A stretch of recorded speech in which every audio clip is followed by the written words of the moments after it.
Hello guys, welcome back to mini vlog. ఏంది water melon వస్తుంది అని చూస్తున్నారా? అఫ్ కోర్స్ సమ్మర్ సీజన్ కాబట్టి ఇది మన బాడీని కూల్గా అండ్ హైడ్రేటింగ్గా ఉంచే ఫ్రూట్ అనమాట. ఈ ఫ్రూట్తో నేను ఇప్పుడు ఐస్ క్రీమ్ చేస్తున్నాను.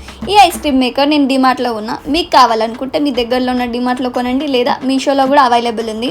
సో ఈ వాటర్ మిలన్ని చిన్న చిన్న పీసెస్ లాగా చేసి జ్యూస్ చేసి ఈ ఐస్ క్రీమ్ మేకర్లో పోసి క్యాప్ పెట్టేసేసి ఫ్రిడ్జ్లో పెట్టేసేసిన అనమాట. మళ్ళీ మేము డిన్నర్ చేసినాక మ్యాక్సిమం ఒక 4 అవర్స్ పెట్టండి. మేమైతే డిన్నర్ చేసినాక తిని పడుకున్నాము. వాటర్ మిలన్ కూడా ఎంత స్వీట్గా ఉండే, ఇట్లా వస్తుందని అస్సలు ఎక్స్పెక్ట్ చేయలేదు. నేనే షాక్ అయినా. టేస్ట్ కూడా సూపర్ ఉండే. కావాలంటే మా మమ్మీ ఎక్స్ప్రెషన్ చూడండి. చూసారు కదా మా మమ్మీ ఎక్స్ప్రెషన్, నిజంగా చాలా బాగుండే, నాకు కూడా నచ్చిండే. ఇది ఈ ఎక్స్ప్రెషన్ అయితే హార్ట్ఫుల్గా ఇచ్చిన, నేను వీడియో కోసం అని కాదు. నాకైతే ఐస్ క్రీమ్స్ అంటే పిచ్చిగా ఇష్టం. మా అక్క ఎక్స్ప్రెషన్ కూడా చూడండి, నిజంగా చాలా బాగుంది. మీరు